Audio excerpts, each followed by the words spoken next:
Jesus came to bear witness to the truth. Standing on trial before the Roman governor Pontius Pilate, Jesus boldly stated, as recorded at John 18:37, "For this I have come into the world, that I should bear witness to the truth. Everyone who is on the side of the truth listens to my voice." Jesus used his 3.5-year ministry on earth to teach people the truth about Jehovah God and his purpose. Those who were on the side of the truth responded favorably and wanted to learn more. Others, however, by their response to the good news, revealed themselves to be enemies of the truth.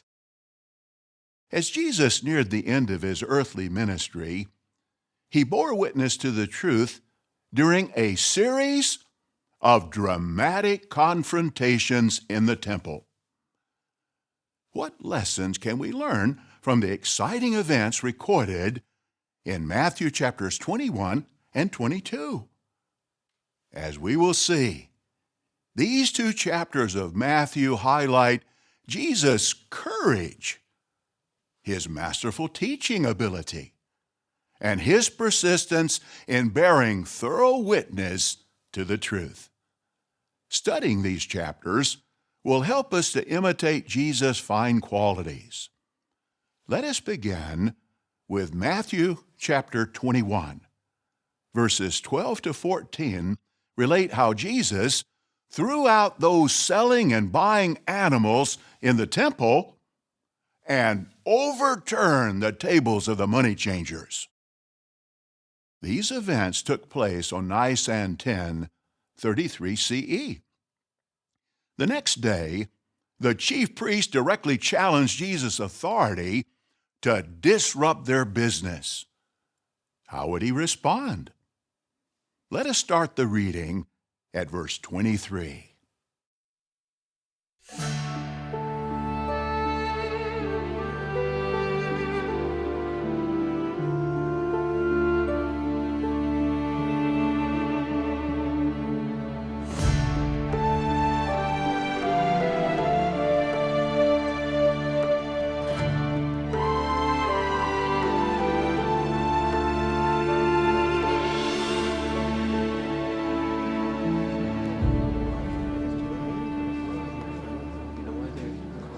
After he went into the temple, the chief priests and the elders of the people came up to him while he was teaching and said, "By what authority do you do these things?"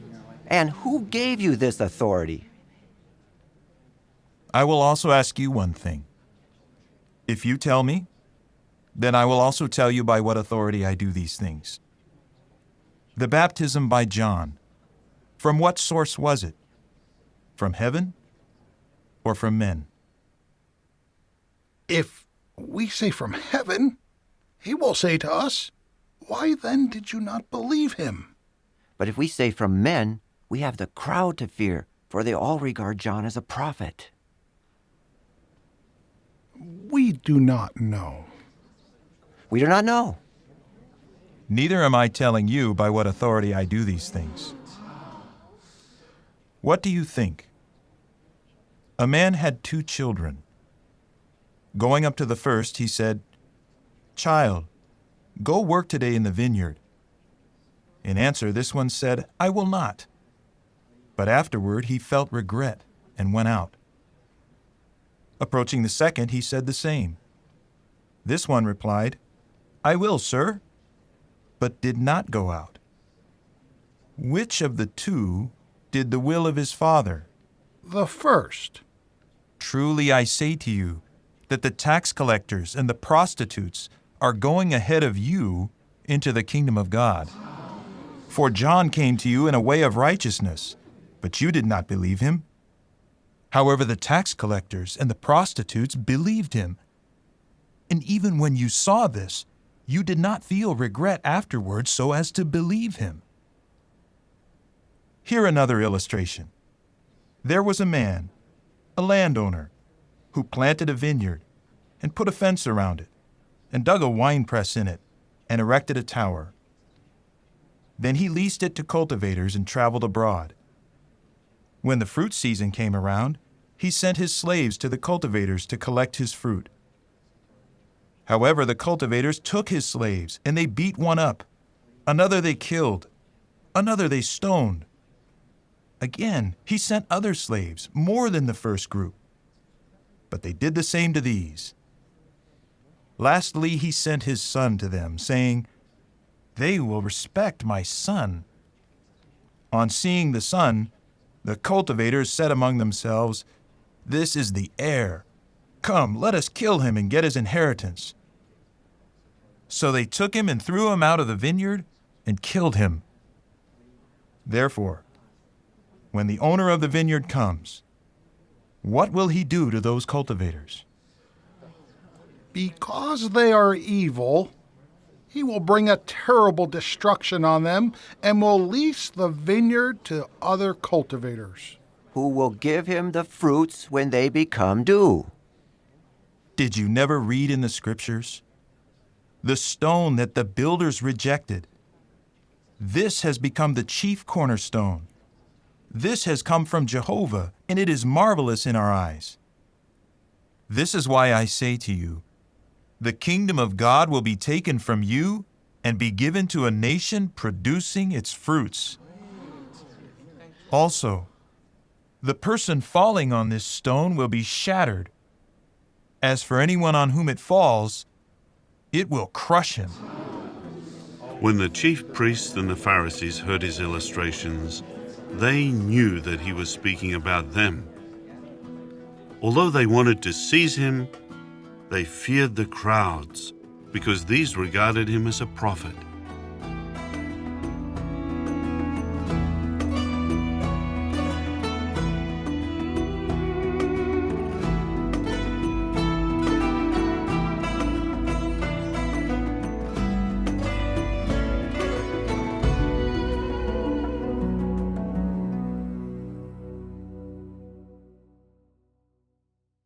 In challenging Jesus with the words in verse 23, "By what authority do you do these things?" and "Who gave you this authority?" the chief priests and elders show gross disrespect for Jehovah, his temple, and his inspired word of truth. Jesus boldly countered their challenge with a question that left them speechless, for it exposed them as treacherous and calculating. Before they could recover, Jesus followed up with two illustrations.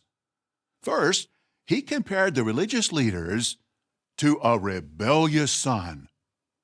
They had made a promise to do God's will, but had not kept it. Next, Jesus denounced them as wicked caretakers of Jehovah's vineyard who would be held responsible for their failure to cultivate the fruitage of faith in God's Son. Jesus' illustrations were so masterful that the chief priests and elders unwittingly pronounced judgment on themselves. The religious leaders were furious, and they would have tried to kill Jesus, but they feared the crowds. So they took the indirect approach and conspired to trap Jesus in his speech. How would Jesus handle this new challenge? Please turn your attention to Matthew 22, 15 through 33.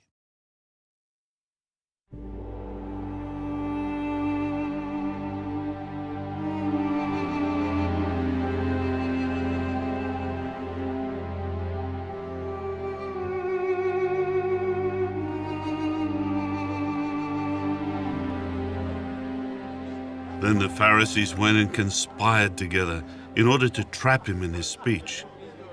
So they sent their disciples to him together with party followers of Herod, saying, Teacher, we know you are truthful and teach the way of God in truth. And you do not seek anyone's favor, for you do not look at the outward appearance of people. Tell us then, what do you think? Is it lawful to pay head tax to Caesar or not? But Jesus, knowing their wickedness, said, Why do you put me to the test, hypocrites? Show me the tax coin. They brought him a denarius. He said to them, Whose image and inscription is this? Caesar's. Caesar's. Pay back, therefore, Caesar's things to Caesar, but God's things to God. When they heard that, they were amazed, and they left him and went away. On that day, the Sadducees, who say there is no resurrection, came and asked him, Teacher, Moses said, if any man dies without having children, his brother must marry his wife and raise up offspring for his brother. Now, there were 7 brothers with us. The first married and died, and having no offspring, he left his wife for his brother. The same thing happened with the second and the third, through all 7.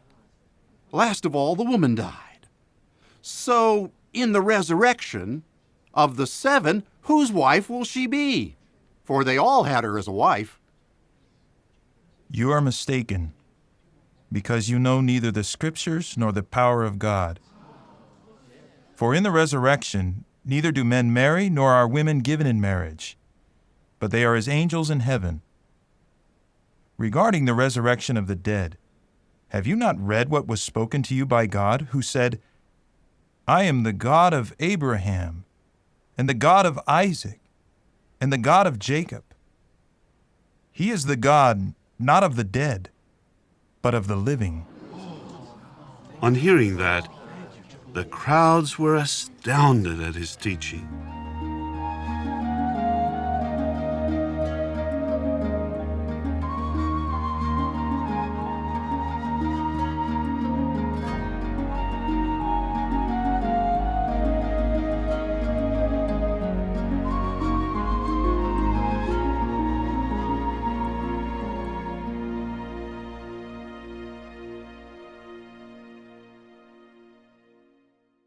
Jesus was approached first by party followers of Herod and disciples of the Pharisees. Although these two groups held conflicting political and social views, they were united in their hatred for Jesus. Flattering words prefaced a dangerous question.